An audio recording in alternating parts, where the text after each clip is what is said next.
yaitu mengenai pajak bagi usaha mikro, kecil, dan menengah. Saya ingin luruskan terlebih dahulu, tidak ada perubahan, bahkan kenaikan pajak terhadap usaha mikro, terhadap UMKM.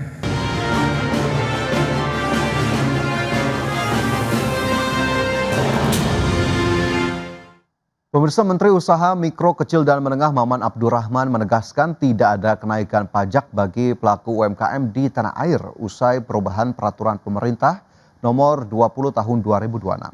Hal ini menjawab ramainya isu kenaikan pajak UMKM di media sosial.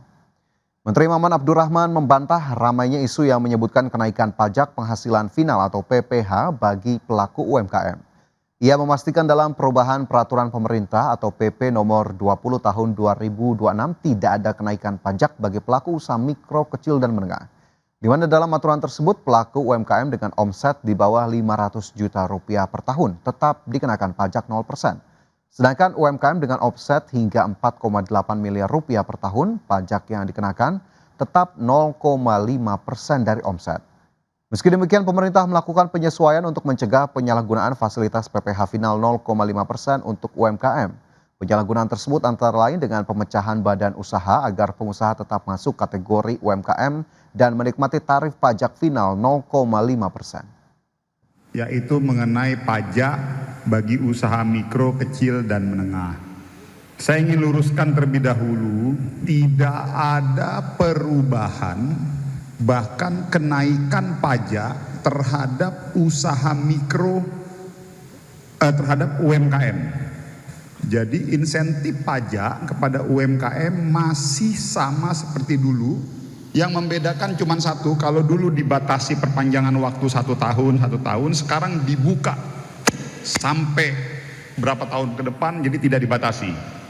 Jadi yang pertama bagi omset untuk usaha mikro kecil yang omsetnya di bawah 500 juta 0%. Tapi bagi omset yang di bawah 4,8 M per tahun itu 0,5%. Dan untuk membahas tema menarik kita selanjutnya, revisi aturan PPh final UMKM cegah penyalahgunaan insentif pajak, sudah tersambung melalui Zoom dengan Bapak M. Arief R. Said Putra, Ketua HIPMI Tech Center, dan juga Ibu Hermawati Setiorini, Ketua Umum Asosiasi UMKM Indonesia, Aku Mandiri. Selamat pagi Bapak Ibu, terima kasih sudah bergabung di Market Review hari ini. Selamat pagi, bahagia selalu. Baik, terima kasih. Mungkin saya ke Aku Mandiri terlebih dahulu ya. Ibu Hermawati, bagaimana kemudian melihat ataupun menanggapi apa yang kemudian sudah disampaikan atau sudah dipastikan bahkan ditegaskan oleh Menteri UMKM bahwa tidak ada perubahan dari sisi pengenaan pajak PPh final UMKM 0,5% melalui PP 20 2026. Cukup memberikan kelegaan kah atau memang sebetulnya ya masyarakat yang ramai saja tanpa membaca konteksnya ini? Ya, sebenarnya bukan masalah ini tidak membayar dan tetap ya, tapi kan sebenarnya revisi ini ada UMKM yang memang dia jauh hari sudah punya PT dan CV yang waktu itu belum ada aturan PT CV perseorangan gitu loh. Jadi maksud saya itu jangan digebyah uyah. Justru kalau misalnya pemerintah ini tahu mana yang nakal, ya itulah yang ditindak gitu. Jadi jangan ada yang nakal terus semua aturan tuh kayak digebyah uyah, jadi ya maaf aja ini UMKM juga panik gitu loh. Karena kan kalau nanti dia masuk yang PT ada 2 orang, 3 orang, sementara itu kadang biasanya antar keluarga yang dijadikan pemilik saham gitu kan. Nah itu kan kasihan gitu. Sementara mereka kan melakukan usaha dengan baik-baik saja gitu loh.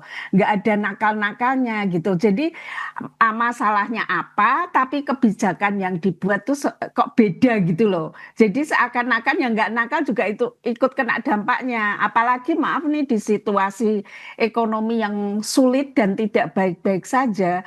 PP ini jujur malah membuat UMKM tuh semakin gelisah dan tidak ada semangat untuk bergairah untuk bekerja lagi gitu loh. Nah, itu yang harusnya pemerintah lebih bijaksana. Ini sebenarnya niatnya hanya untuk mencari uang pendapatan negara atau beliau ada di sisinya UMKM itu sendiri. Pasti HIPMI juga banyak ngeluh karena banyak beberapa perusahaan tuh yang mereka tidak perseorangan gitu loh. Ini kan hanya PPh finalnya yang 0,5% untuk yang perseorangan koperasi gitu kan, Ya, CV atau PT perseorangan. Sementara dulu sebelum ada terbit diperbolehkan membuat usaha PT perseorangan itu kan apa baru itu. Nah, itu kan jauh hari mereka hidupnya lurus-lurus aja. Kalau dia posisinya 500 sampai 4,8 juga bayar pajak juga gitu. Nah, ini tiba-tiba seperti ini harusnya pemerintah fokus yang jadi kendala UMKM-nya itu kenapa pendapatannya turun. Misalnya nih PPN bisa diturunkan gitu kan.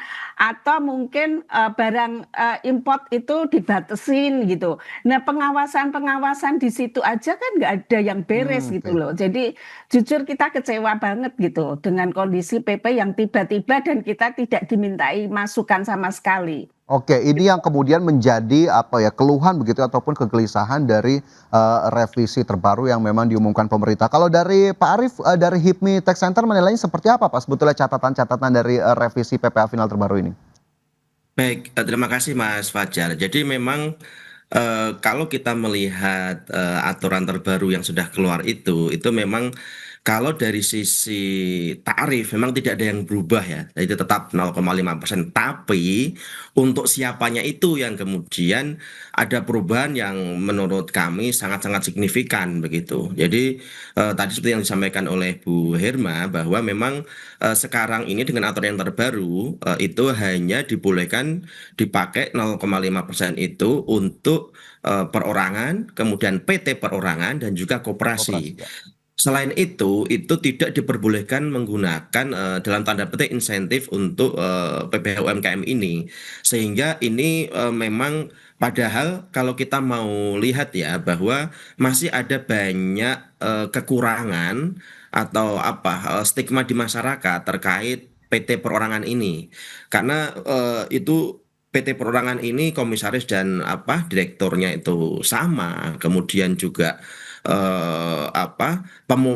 pemegang sahamnya juga sama. Jadi memang kalau dari sisi jadi kita sering kali ya ketika kita berkonsultasi dengan konsultan bisnis begitu, ketika kita mau mendirikan usaha itu kita selalu ditanyakan mau begitu-begitu aja atau ada rencana ke depan untuk bisa tumbuh dan besar. Nah, ketika kita menjawab mau ada rencana ke depan untuk bisa tumbuh dan semakin besar, itu pasti tidak disarankan menggunakan PT perorangan, Hmm. tapi menggunakan PT biasa. Artinya ini memang tadi apa untuk akselerasi ke depan ini malah kemudian ada hambatan kendala tersendiri setelah berlakunya PP yang baru ini begitu Mas Fajar. Oke, justru pembatasan ini bisa menjadi hambatan tersendiri begitu ya tadi apa yang kemudian diungkapkan oleh Pak Arief. Saya bergeser kembali Betul. kepada Bu Herma tadi kan sempat dikeluhkan bahwa ya yang nakal saja yang ditindak begitu ya yang menyalahgunakan insentif yang diberikan. Apakah memang Aku Mandiri juga selama ini ya mungkin kerap kali menemui para oknum ataupun UMKM-UMKM yang memang dalam tanda kutip nakal untuk memanfaatkan insentif ini Bu Herma? Ya, kayaknya itu biasanya melakukan justru perusahaan-perusahaan besar yang dia membangun perusahaan dengan PT perseorangan atau CV perseorangan gitu kan. Tapi kalau UMKM yang sudah lama, apalagi dengan kemarin mereka bergairah karena bisa membuat CV atau PT perseorangan, itu kayaknya lurus-lurus saja gitu loh. Nah, pemerintah kan punya data nih, yang nakal siapa? Ya disebut gitu loh. Nah, itu yang ditindak. Jangan maaf nih, HIPMI kemarin saya juga ada apa bersama-sama dengan HIPMI juga kita ngobrol di salah satu acara TV. Banyak teman-teman HIPMI juga mengeluh karena nanti pasti akan administrasinya juga akan riweh gitu loh. Karena posisi untuk PPh final 0,5% dengan yang berlaku umum itu beda sekali. Di kita ini untuk pajak aja itu administrasinya kan susah gitu. nggak kotak-kotaknya tuh banyak kolom-kolomnya gitu. Apa yang harus diisi, apa yang harus diinput itu terlalu banyak, tidak sederhana. Nah, itu akan pengaruhi administrasi mereka juga gitu loh. Jadi saya berharap pemerintah, ayolah, ini di situasi ekonomi yang sulit seperti ini, pendapatan pelaku usaha mikro maupun kecil itu aja susah. Kenapa malah tiba-tiba ada kebijakan yang kita nggak tahu apa-apa gitu loh. Itu yang jujur kita, aduh, kecewa sekali sih. Saya berharap aturan ini dicabut gitu loh. PP ini bisa dicabut dulu sampai situasi ekonomi kita ini pulih. Rupiah aja sudah nembus 18.000. Gimana ini? UMKM udah nggak bisa karena bahan baku pasti naik. Kedelai aja pasti kan Ya. import. Kita semuanya naik. Belum PPN kita tinggi. Akhirnya masyarakat nggak bisa membeli gitu loh. Nah, itu yang apa yang nggak dipikirkan secara matang menurut saya oleh Oke. pemerintah Baik, gitu. harapannya bahkan sampai PP-nya dicabut terlebih dahulu begitu ya, terutama di tengah situasi saat ini. Baik, Bu Herma, Pak Arief, saya juga masih punya pertanyaan. Lantas kalau tadi memang pengetatan ini justru membatasi usaha untuk naik ke skala yang lebih besar, skema idealnya seharusnya seperti apa? Apakah kemudian pengetatan ini tidak bisa diterapkan untuk saat ini atau mungkin ada skema lain yang ditawarkan atau mungkin dinilai oleh HIPMI lebih baik? Tapi nanti Pak Arief kita akan sambung usai jeda. Pemirsa tetaplah bersama kami, Market Review segera kembali. Masih bersama kami di Market Review, pemirsa, kembali kita lanjutkan diskusi kita bersama dengan Bapak M. Arief R. Said Putra, Ketua HIPMI Tax Center, dan juga Ibu Hermawati Setiorini, Ketua Umum Asosiasi UMKM Indonesia atau Aku Mandiri. Pak Arief, menyambung pertanyaan saya menggantung tadi sebelum jeda, lantas adakah skema ideal yang dinilai lebih baiklah dikatakan dibandingkan pengetatan kriteria dari revisi PPh Final UMKM ini, Pak Arief?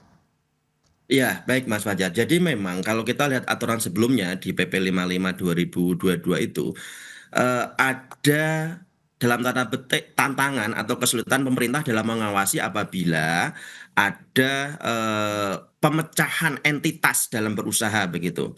Jadi misalkan pembatasan 4,8 ketika dilakukan pemecahan entitas itu kan kemudian bisa di bawah 4,8 terus gitu. Tapi seharusnya ini tidak menjadi alasan kemudian ini dibatasi hanya untuk PT perorangan. Memang PT perorangan ini akan sangat gampang diawasi Mas, karena kan namanya jelas satu orang tersebut gitu. Jadi kalau ada misalkan bikin PT baru lagi itu lebih gampang diawasi. Tapi lagi-lagi ini kan bukan soal bagaimana kemudian pemerintah bagaimana lebih mudah mengawasinya, tapi juga bagaimana pemerintah bisa hadir di saat pengusaha ini memulai usahanya. Jadi kalau nanti berhasil kan juga bisa membuka lapangan kerja baru, kemudian juga membantu pertumbuhan ekonomi, kemudian juga ya meningkatkan pertumbuhan ekonomi begitu. Jadi pemerintah harusnya hadir di saat para pengusaha ini di awal mendirikan usaha itu diberikan fokus agar lebih fokus pada bagaimana mengembangkan usahanya, bagaimana membangun pondasi usahanya,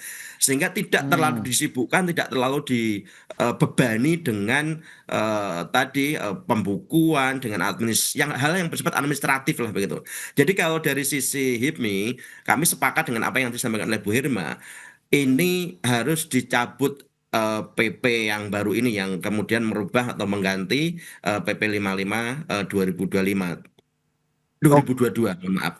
Dan ini kenapa kita bahasanya dicabut tidak dilakukan penundaan? Karena mau sampai kapanpun aturan ini kurang tepat karena sisi pembinaan terhadap UMKM yang baru memulai usahanya itu tidak ada gitu.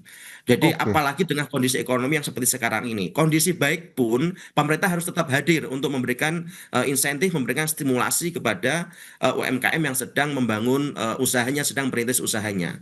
Diberi waktu misalkan 2 tahun atau 3 tahun misalkan untuk bagaimana bisa lebih fokus pada membangun pondasi dan mengembangkan usahanya. Begitu Mas Fajar saya kira. Oke, ini menarik begitu ya, bagaimana kemudian akhirnya bisa jadi ini menimbulkan beban yang baru begitu ya bagi para pelaku UMKM. Tadi meminjam istilah Pak Arief, pemerintah harusnya lebih hadir di tengah kondisi positif atau mungkin di tengah kondisi yang menantang. Apakah kemudian Bu Herma, saya ke Bu Herma melihat hal ini ya tadi akan menimbulkan beban baru, pembukuan yang lebih kompleks, kewajiban perpajakan yang lebih rumit, bahkan harus mendatangkan tenaga administrasi baru untuk memenuhi beragam kebutuhan administratif tadi.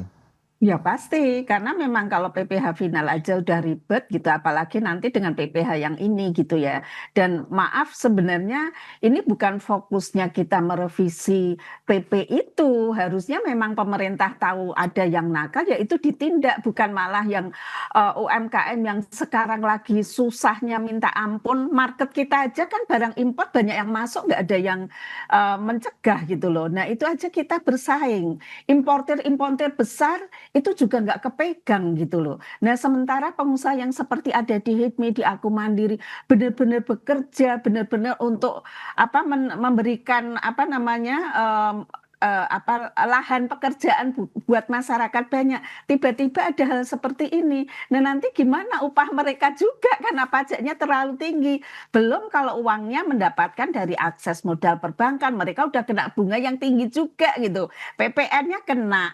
Kita pakai kris di atas 100.000 kena gitu. Ini kan maaf saja UMKM ini hidup di negara kita sendiri kayak kepotong atas kiri bawah belakang depan gitu loh. Jadi kita ini dapat sisa apa gitu loh. Itu yang menurut saya ya maaf agak emosional Hmm, karena teman-teman benar-benar nggak habis pikir gitu loh. Kenapa tiba-tiba ada PP yang justru tidak ada di sisinya UMKM itu sendiri. Sementara Pak Menterinya hanya, lah ini kan hanya tetap, tapi kan peruntukannya dirubah gitu loh. Nah itu, nah hmm. apa mereka yang punya apa namanya PT 2 orang, 3 orang itu bukan UMKM, kan UMKM itu batasnya omset.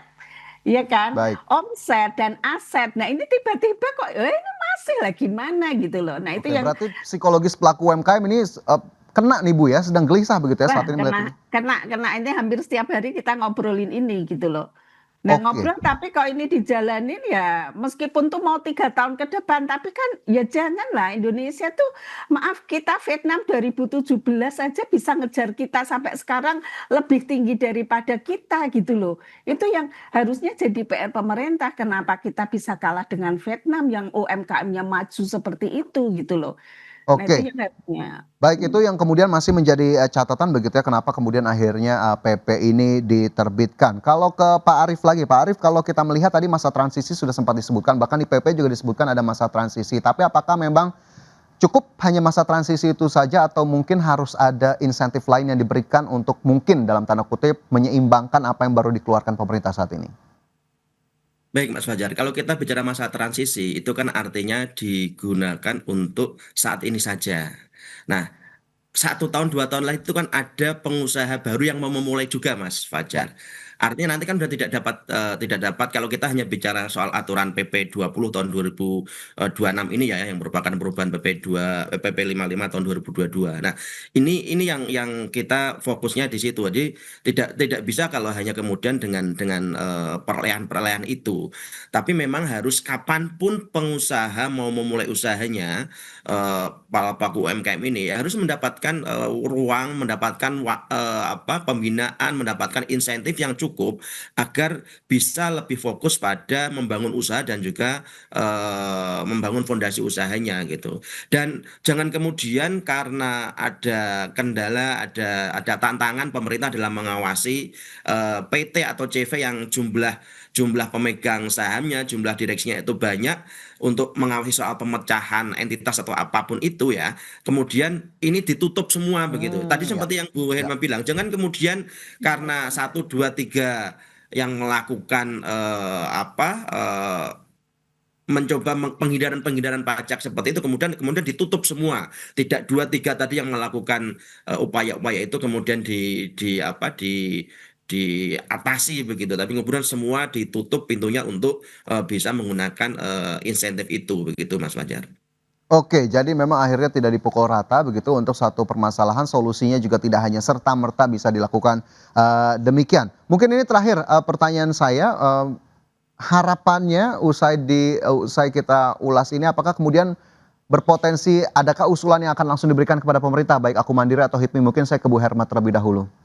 Ya, saya berharap pemerintah mendengar ya, karena ini televisi semuanya membicarakan masalah ini. Mendengar, telinganya itu ada di sisi masyarakat gitu loh. Ini kan jelas-jelas PP ini tidak menguntungkan UMKM gitu. Jangan hanya mencari pendapatan negara, tapi mengorbankan pengusaha yang akan membuat masukan uang juga kepada negara jika mereka naik kelas. Jadi juga salah juga pemerintah selalu kalau pajak itu disamakan dengan UMKM naik kelas gitu. Revisi ini tidak membuat terus mereka naik kelas, enggak, karena banyak banget faktor yang harus dipenuhi pemerintah. Kita ini nggak ada bimbingan, nggak ada pembinaan, terus ada akses yang mudah bagi UMKM. Nah itu yang harus dibenahi. Lebih-lebih sosialisasi pajak itu memang kurang di masyarakat. Jadi masyarakat sendiri kadang juga tidak tahu gitu loh bagaimana apa terus caranya. Nah itu yang memang harus diantisipasi oleh pemerintah. Jadi ya saya pikir yang nakal itu yang harus ditindak, jangan mengorbankan pengusaha yang lainnya gitu. Baik, Bu Herma, Pak Arief terakhir, Pak Arief silakan. Ya, terima kasih Mas Fajar. Jadi memang pemerintah harus betul-betul concern ya dalam bagaimana memberikan pembinaan, memberikan insentif kepada sektor UMKM ini. Karena kita sama-sama tahu bahwa sektor UMKM ini merupakan tulang punggung perekonomian kita. Jadi jangan kemudian, apalagi kalau kita lihat dalam berbagai paparan pemerintah, perubahan PP ini bukan ditujukan untuk bagaimana fokusnya peningkatan penerimaan, tapi ingin memberikan adanya kepastian hukum dan lain sebagainya. Nah, ini yang jangan sampai kemudian udah penerimaannya juga tidak dapat, tapi juga yang ingin memberikan kepastian hukum tadi itu sudah malah justru menjadi blunder, menjadi serangan balik untuk para pelaku UMKM yang merupakan tadi seperti saya bilang merupakan tulang punggung perekonomian kita. Karena 64 juta unit ya saya kira Bu Herma ya, 64 juta unit itu sektor usaha kita itu masih di UMKM begitu Mas Fajar. Jadi ini jangan sampai kemudian justru kontraproduktif dan di tengah kondisi perekonomian yang sedang babak belur seperti sekarang ini justru kita akan semakin jatuh gara-gara UMKM yang merupakan tulang punggung tadi terganggu ekosistemnya. Baik, itu yang menjadi catatan. Terima kasih Pak Arief, terima kasih juga Bu Herma. Semoga memang apa yang kita diskusikan ini bisa didengar oleh pemerintah begitu, dan juga memang masih ada forum-forum lain yang mungkin bisa dilakukan oleh HIPMI maupun Aku Mandiri, bisa berdiskusi langsung dengan pemerintah. Terima kasih banyak Bapak Ibu atas pandangannya dan juga pendapatnya hari ini. Sampai jumpa, sehat selalu. Sehat selalu. Makasih. Dan pemirsa, 1 jam sudah kami menemani Anda dalam Market Review. Ikuti terus beragam informasi pilihan hanya di IDX Channel TV Bisnis nomor 1 di Indonesia. Saya Fajar Royong pamit undur diri. Terima kasih. Sampai jumpa.